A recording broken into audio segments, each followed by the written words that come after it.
Camera, action.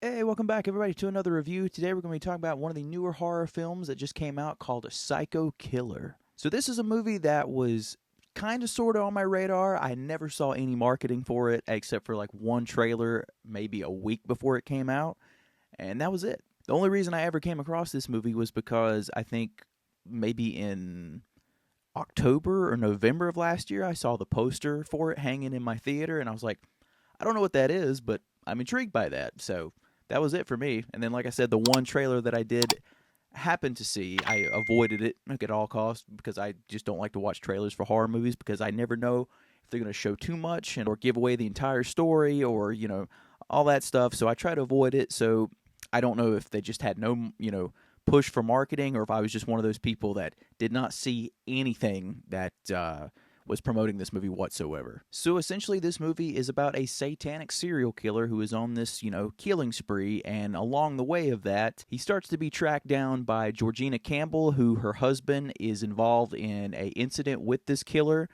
and because of that, it leads her on his trail, and so she starts to track him down and try to stop his reign of terror. Now, I'll be honest with you guys, I kind of went into this movie with pretty high expectations just because knowing a little bit of the premise, like I just knew that it followed a satanic serial killer. I was like, cool, I'm on board for that. I was like, I have a feeling it's going to be like a really dark, bleak take, probably get some pretty gruesome kills, and unfortunately, it was all right. So starting off with some of the stuff that I really enjoyed about this movie, one being Georgina Campbell. I think she's a really great actress. I first saw her in Barbarian. I love that movie, so I've always been excited what she's going to do next. But in this movie, she does a really good job of playing this really grief-stricken widow who is, really, hell-bent on finding this guy. And she does a really great job of having that emotion on her face a lot. Like, she doesn't have to say really what she's feeling. You can all see it through the expressions on her face or the way that she talks to somebody. And she does a really good job of emoting that. And I think for a movie like this, you had to have a performance in that you really believed. Otherwise, I don't think it would have worked at all. And thankfully, she was really one of the shining stars of this movie. I also think that the gentleman that plays our killer, James Preston Rogers, does a really good job with everything that he is given. Physically, this dude is built like a brick shithouse. This dude looks like he's been training with Chris Hemsworth his entire life. I mean, this guy is jacked. He was somebody that if I ran into, I'm like, I don't want anything to do with this guy. He does a really good job of playing that physicality of this killer and really bringing something to it to where you're like, this guy is really just fucked up. There's really just something going on with this guy. But he plays it so well, and he's ruthless in what he wants to do. And you start to learn more about him as the story goes, which I'll get into a little bit more later. And you see some of the stuff that he's done in the past and his past crimes and kills and all that stuff. And he just does a really great job of bringing that force of, I am not messing with this guy. I also really like the look of the killer. It's like a really simplistic look. It's really just like a big jacket with a certain particular mask. And I think it works for a movie like this. I really like the simplicity of it. You don't need to have anything that's like so over the top. And I think with how they go about it, it's actually really effective. I think with, it's really creepy, especially with the way that they shoot him in this movie, which is another big positive for me. That he's somebody where the killer is not out in bright lights or broad daylight. Yes, there's moments of that, but you see him in shadows. You see him masked in a certain way. Like there's always ways that they go around shooting it to where when he's not wearing the mask, he always usually has a hood up, something over his face, and sunglasses, or he's obscured by something, or the way that the shadows are with his hood and all that stuff. They do a really good job of that. But I love how they do it when he's in the mask. They almost shoot it in a way where they keep him in the darkness, in the shadows, which I really like, or he's just lit up by like the TV glow or some neon lights or candle light, something like that. That's just something I really appreciated about it, because now there's a lot of times now where I like to have somebody like this in the realm of the shadows. Like, I don't like for somebody like that to be seen so much. I think it just adds to the eeriness and the creepiness and the overall vibe of that character. And they do a really, really good job with that. Now, the scenes, like I mentioned, where you do see him kind of like in broad daylight or a scene of light, it's very quick. It's nothing like it lingers on and really shows like full effect. It's really, it gets to the point and gets out. And it's nothing that really overstays its welcome enough to where you're like, okay, I want to go back to the shadows now, because there's a pretty good mix of that. Like I said, there's about, I would say, 90% he's kept hidden in the shadows and kept tucked away, and maybe 10% where a scene will happen where he has to be in the light, where he has the full mask on. But other than that, when you see him, he's like completely obscured by shadows and everything else, even when they're in the light. So they do a really good job with that. So I'm glad that they really took that approach. I think it just adds something overall to the movie. I also really like the fact that, this is one of those like 90s crime thrillers. At least it has that feel to it. And those movies we don't get a lot of anymore. That same feel of like Silence of the Lambs or Seven, which conveniently this is written by the same guy who did Seven. But I feel like we don't get a lot of those anymore. We had Longlegs, I think, in 2024. I think that's when it was. Sorry, all my years bleed together. I apologize.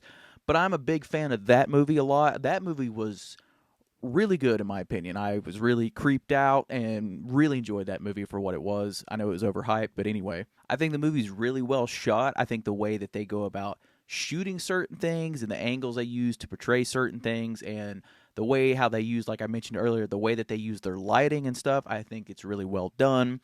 And like I said, it just adds something to this movie and makes it really effective. There also is a little bit of a snow element in this movie, which I'm a huge fan of horror movies in the snow. I really wish we could get more of those, especially like slashers. We never get like a slasher type movie in snow. And I just think something about like, the complete like white part of the snow with something like blood and all that stuff, I think it would just look really visually appealing. So I wish we would get more of that. And there is a little teeny tiny bit of that. Like it's set in the wintertime, so there's a little bit of snow. You do get a little bit of blood in the snow. It's like a scene, but you blink and miss it. It's, is what it is. But I wish there was a little bit more of that. But it is cool that that was in here. I also like how when snow is involved in horror movies, which I've mentioned in other reviews before, that it almost brings something to the movie itself, almost like this bit of isolation, this bit of like you're feeling like you're trapped. And while pretty much this movie is almost like a road trip movie because you have the officer that is tracking the serial killer, it doesn't bring that much to it in this movie, but it is still cool that it is a little bit of an element that's there. Now, getting into my mixed / negative side of this or whatever, I'm going to combine the two because there's a lot of stuff in here that's probably more nitpicks than it is negatives and vice versa. But I found this movie super intriguing in the first half of the movie. Then, near the latter half, leading into the finale, I was still like on board for what was going on. I still found myself interested in what was going to happen, but it did lose a lot of steam for me. Of course, I'm going to try to tiptoe through everything to keep from spoiling anything, so no worries on that part. But I just found this movie really underwhelming at the end of the day. Like, I don't know if I just walked in with maybe too much high expectations because I didn't know what to expect. I just found this movie very lack of tension. I didn't think there was really any tension throughout it. I mean, really the beginning, to me, when everything is kind of set up with this killer and this officer, I think that was pretty tense. But other than that, there's really, at least off the top of my head that I can think of, there was never any more scenes in this movie where I was really on the edge of my seat or really, gripping my seat or kind of holding my breath or anything like that. There was nothing else that really got me back to that point, and that was kind of disappointing. It's the same for lack of creepiness. I feel like this movie, you could have done a lot of creepy stuff with this movie based on the fact that you have this satanic serial killer. Yes, I could be comparing it to Longlegs in the fact of that because I found Longlegs super creepy and effective, which I know a lot of people did not, but I was one of those people. But that might have also been the effect that Osgood Perkins has. He brings some kind of creepiness to the movies that he directs and does anyway. But I feel like with a satanic serial killer, there's so much you could do with that, and there's just not a lot there. At one point, they try to give a little bit of a backstory of this serial killer, which, I mean, it's nothing like huge. Like I said, this could be more of a nitpick thing. They try to give a little bit of this backstory of this killer, and it's something I'm not a fan of. I don't want to know anything about this guy. I just like the fact that he's fucked up. I mean, that just makes stuff so much more creepier to me. Like, I don't want to know why Michael Myers kills people. The fact that he is what he is and does what he does, that's what makes that character. That's what makes him so unique and makes him so scary.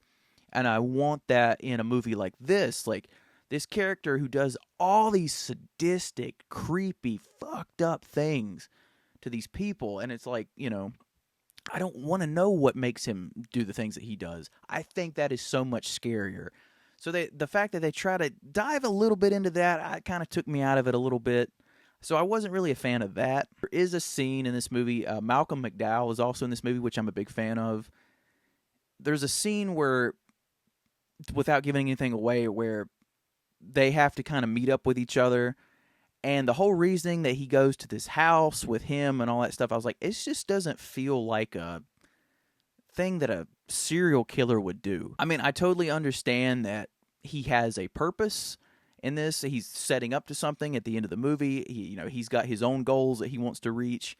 And these people that he's talking to are like-minded peoples, or so he thinks and whatnot. But I just felt like it did not fit the tone of his character at all. Like, almost felt like it was just something left field. So I wasn't really a big fan of that part in this movie. I was just kind of like, I felt like the information that he needed, he could have got in a different way. Especially because they established early on that these so-called killings that he does and the places that he's broke into are all for a specific reason. And I feel like you could have done something with that to kind of set that up to give him that particular information that he needed. It was another one of those scenes that I felt, for me, it just kind of took me out of it, and it kind of just, let all the wind out of the sails a little bit. You're just kind of like, yeah, all right. Which, that scene leads to a pretty okay-ish kill, or kills that happen, but it's not great, which is another thing about this movie that I went into this. Again, I was like, oh, cool. Like I said, we're going to have a lot of kills and stuff like that. So based on, how this killer is. No, you don't really see a lot of his work in this. You see a lot. I mean, you see a lot of the talk of it through the investigation and the FBI and things like that, and through crime photos and whatnot. You hear a lot of the horrific stuff that he's done, but you never see a lot of it. The so-called kills that you do have in this movie, they're nothing really special. They're really kind of quick and done, and that's it.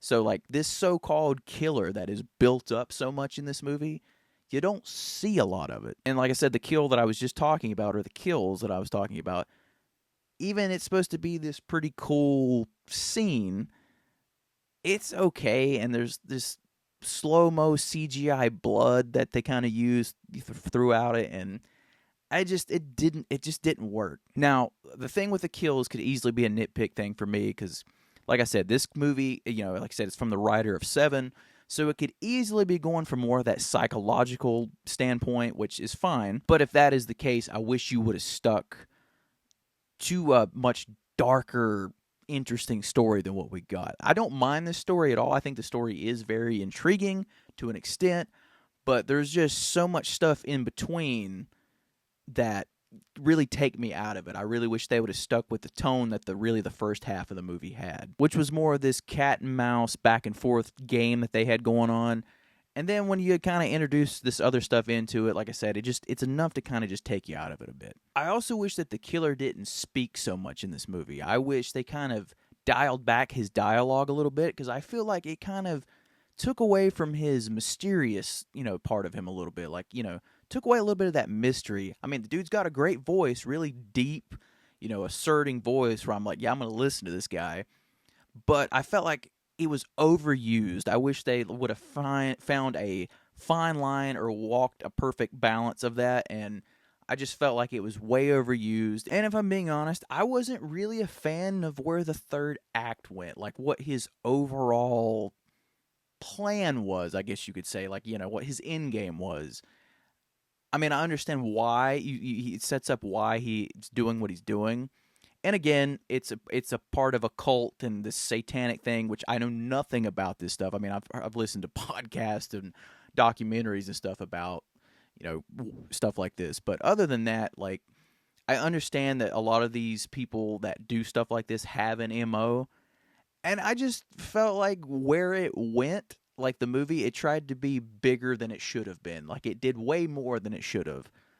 Where something like Seven, for example, which I'm trying not to compare this because I know going into this movie was never going to be another Seven. Seven is a masterpiece, and that movie is pretty much untouchable. There's no way. But I think the ending of Seven, for example, is so effective with what it does, and it's very minimal. The same way with Longlegs, for example. I know a lot of people weren't fans of the ending of Longlegs and could have picked it apart and whatnot. But I feel like it was simplistic and stuck to what it knew. But with that, those movies stayed simple, and they stayed kind of more in that realm of what the movie was. And I felt like this one just tried to go more bigger and over the top. And I felt like it didn't need that. So there's a lot of stuff that I wish they kind of dialed back in this movie. And I kind of wish almost that it went more in a different route, especially for the second and third half of the movie. And really, the same goes for the ending of this movie. I think the ending falls victim of having like two different endings. I guess you could say that. I mean, there's a part where it kind of fades to black and then goes to something else, and I was like, oh, okay, so it's one of those things where you go to get up and you're like, oh, okay, I guess there's more to it. But if they would have stuck with the first fade to black moment, it would have been so much more effective. I'm much more fan of that than I was of where it actually ended.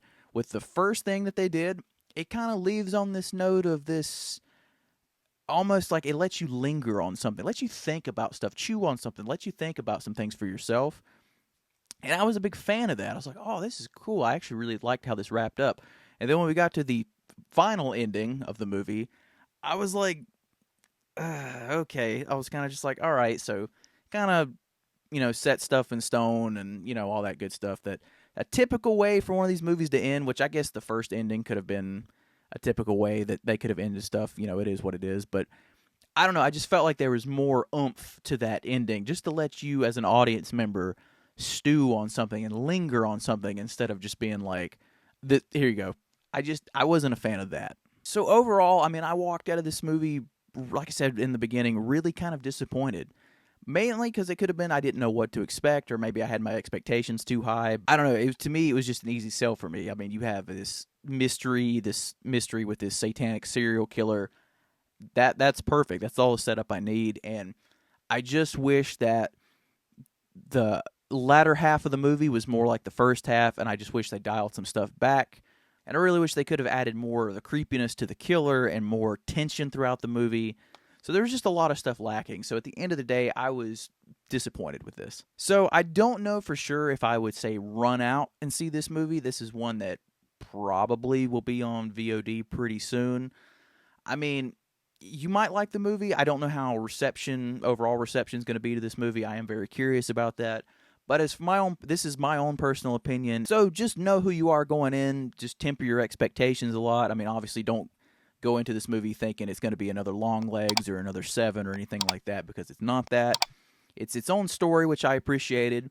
But like I said, there's just a lot of stuff missing, a lot of stuff that didn't work for me. So just know who you are going into it. But thank you, everybody. That's my review for Psycho Killer. If this is the review you're finding me on, please come on over to the channel and check out all my other 2026 reviews so far. I've got a pretty big backlog for 2025 as well, so if you can go back through all that and want to see what I thought about some movies back then, that would be great.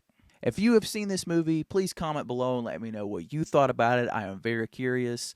And as always, please remember to like, comment, and subscribe. That way I can see all of you in the next one. Thank you so very much.